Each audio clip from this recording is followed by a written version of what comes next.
He came from the heartland, where hands are calloused and strength is built in the dirt. A farm boy turned wrestler, a wrestler turned king. In the cage, Matt Hughes was relentless, dominant, a champion who crushed men and made them feel it. To some, he was a hero, to others, a bully wrapped in gold. But no man is invincible. One day, the world struck back. A train, a truck, a moment frozen in time. He survived, but survival changes a man. The body heals, but what of the mind? What of the soul? This is Matt Hughes. Welcome to Deeper Into the Cage. Hello, my friends. Welcome to my home studio. My name is Robin Black. I'm a martial artist, and I was the creative consultant on season 1 of Dark Side of the Cage. I also was the fight coordinator for the reenactments. Episode 9 of Dark Side of the Cage is on Matt Hughes. In this podcast, we're going to look a little bit deeper. I'm going to have a guest today, Dr. Faisal Rahman. Dr. Faisal is a cage-side physician, a martial artist in his own right, and a brilliant, brilliant man. He joined us for the Ronda Rousey episode to talk about concussions and things like that. And today he's going to talk about Matt Hughes' injuries that he sustained in his car accident as he collided with a train. Matt Hughes, of course, a fascinating, fascinating individual, a great champion, and a really wild episode of Dark Side of the Cage. Let's take a look at that trailer right now. Dark Side of the Cage, Matt Hughes. Matt Hughes, just the greatest fighter in the world at that time. Good old American farm boy. People would fall in love with him instantaneously. And then he became somebody else. He was in his truck and got hit by a train. Matt was in serious condition. He was not the same Matt Hughes that I fought. Depression hit him pretty quickly. She allegedly took his cell phone because he was communicating with other women. He goes, "I'm gonna shoot you." Dark Side of the Cage, Wednesdays at 10 on Vice. All right, welcome back, my friends. This is the 9th installment of this podcast. We call it Deeper Into the Cage. I look a little bit behind the scenes and chat with some people that were involved with the episodes or with the real lives of the individuals in Dark Side of the Cage. Episode 9 is Matt Hughes. And to be honest, this is a bit of a tough one. You know, the process of making this episode was challenging.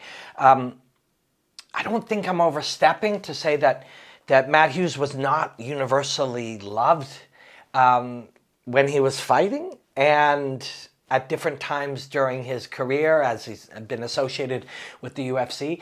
He was a great champion. He was a phenomenal fighter. Somebody who does love him, and he's a very dear friend of mine, Dan Lambert, who is he owns and is the manager, and I don't know what title he gives himself, but he is ATT in Florida, and he's a wonderful guy. Him and Matt are very close, and he tells me some amazing things about Matt Hughes, and he loves him, and I love Dan. So you can find people who will tell you great stories of Matt Hughes. When I went to try to contribute to the episode, I went to George St. Pierre, who is one of the kindest people that you'll find on earth. And I said, "George, would you talk about Matt Hughes?" And he said, "Yes, I would love to." And George doesn't have a bad thing to say about anybody. But I feel like this is going to be the shortest episode of the podcast. For some people, that'll be a great thing. Less time you have to look at my goofy haircut. But we're going to talk again to Dr. Faisal Rahman.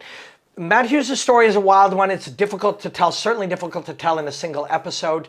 A big turning point in his life, and I've got it here, is an injury called a grade 3 diffuse axonal injury. Most of us don't know what that means, including myself, so we're going to bring in Dr. Faisal Rahman to talk about that. I'm going to leave it at that today, and I'm going to encourage you to watch the Matt Hughes episode. It is episode 9, Dark Side of the Cage. You can see it on Vice. In Canada, where I live, you can see it on Crave. Make sure you check that episode out. And let's get right into it. I'm going to get my good friend Dr. Faisal Raymond, and he's going to shed some light on this injury and whatever else we can dig into about Matt Hughes. Are you familiar with Matt Hughes' injury that he sustained when his car collided with a train? So first of all, Robin, thank you again for having me on. I love speaking to you, and it's a big honor for me. Absolutely, the Matt Hughes injury, horrible. I just don't know what else to say.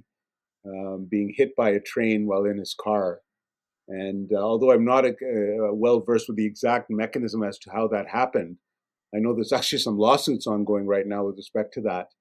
Um, it's the worst form of head injury, being hit head on by in a motor vehicle accident, and your head hits the window or hits the side of the car. Your brain is shaken, and you get severe brain injuries. And sometimes you're lucky, and it's just a mild concussion.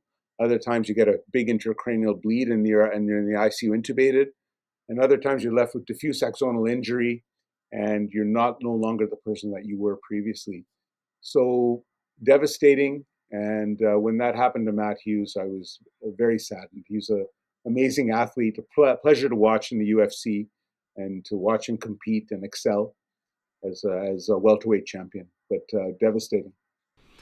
And in situations like that, if that were to happen to you or I or a family member or someone we know, what would the prognosis be for healing and improvement in these areas? And what could you hope for as somebody who has potentially sustained injuries like this? And this is the thing, it's very variable, Robin, because I would dare say that the improvements you make in the first month or two are going to be the most dramatic. Wow. And then if you're left with disability after that, it's going to be a much more slower recovery. And likely in many of those cases, if the injury is severe, you may not return to your baseline level of function. But with physiotherapy, occupational therapy, and medical care, you would develop strategies to be able to deal with the new disability that you have, whether it be verbal speaking. You'll notice that Matt's speech is affected, right? Mm-hmm. The centers in the brain, in the temporal and parietal lobe that may control his ability to both receive information and voice out that information were likely compromised. But you can then train other parts of the brain to try and compensate for that using speech pathologists and others.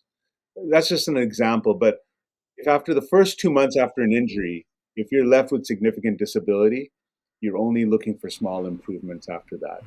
Wow. You know, that's the main thing, and you got to look at how severe the disability is up front, and then see what happens 1 to 2 months later, and then you can try to give the patients educated information on what to expect. And if somebody we knew, if our friend, our coach, if Matt Hughes was our family member or our neighbor, if they'd broken their leg, or if they had a severe injury of some obvious kind that we could see, we process that as people different than the brain, which is unseen to us. It must be difficult to in your experience with unseen injuries, for families to be able to process that. Absolutely. I mean, I know an amateur boxer right now who's going through that, and has had a severe concussion. It was actually a workplace injury. They had done boxing earlier, then had a workplace injury where they injured in the workplace in an unsafe work environment, and had severe post-concussion syndrome. And the school and the board of where they worked is saying, you just had a concussion, you should be back to work in 2 days. And then putting up challenges and roadblocks to them being able to get care, and then mentioning that they're exaggerating their symptoms. The workplace saying you are exaggerating your symptoms, which is just the most horrible thing because it's an unseen injury. You can't see it, you can't appreciate it, and then on top of that, family members and friends will get upset with you because of your personality change, or because you're not doing things you were doing before, or you're not socializing, because they have no clue what the individual is going through. And even I don't really have an appreciation for someone with severe post-concussion syndrome. I can empathize because I know from my patient stories But you can see why family members would start to get frustrated. What do you mean you're not going to come out? What do you mean you're not going to go to a movie? Why do you stay in your room all day in the dark? And even your own close circle will have a hard time understanding that. So it's an issue that's very, very important. The workplace especially needs to be educated on this, because the athletes are suffering because they're not getting the care they need from their workplace.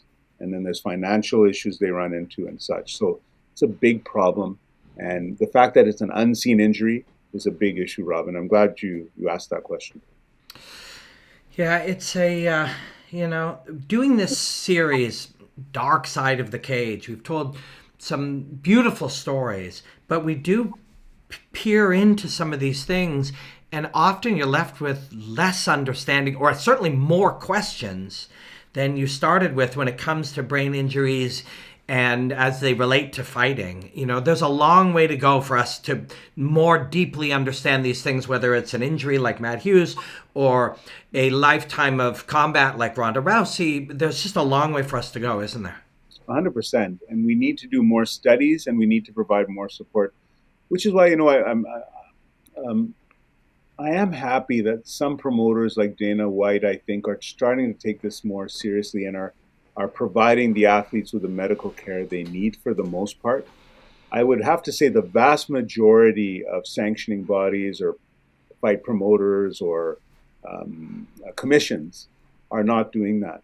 So, for example, recently, an athlete approached me saying they needed access to neuropsychological testing to measure how much, whether they had any cognitive or executive function deficits from the result of fighting before they could be licensed. Well, who's going to pay for that? That's now between $3,000 and $6,000 for one session, only to get a report saying you may not be able to compete or you may be able to compete. Yeah. And more importantly, that testing is very helpful because it could be done serially, and you could follow how patients do, how athletes perform, and determine what their risk is developing, let's say, long-term problems. But that testing is not covered by anyone, by insurance companies for the most part, or by commissions, or for our athletes who are putting their lives at risk for the entertainment of others. So we need to do a better job providing the medical support. And that's, I think, a commitment that the physicians, the athletes, the commissions need to all get together and try and help provide to our athletes. All right, short and sweet. Thank you, Dr. Feisal. If you want to see the Dr. Feisal conversation in its entirety, please check out Cage Talk. And Dr. Feisal and I talk about Ronda Rousey, about concussions, about Matt Hughes, about his injury. Thank you, Dr. Feisal. You're a wonderful guy, and we really appreciate you. That's it for this week. I encourage you to go check out the episode on Matt Hughes. It is Vice. It is episode 9, Dark Side of the Cage. We will be back one more time. Episode 10 is on War Machine. Yeah, that's dark. That one is dark. I will bring in a very special guest, Kendra Lust, who is an adult film star, and she knows Christy Mack quite well.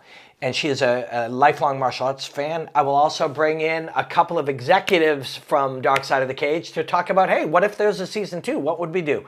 Until next time, much love. Appreciate you. Enjoy the hostilities, my friends.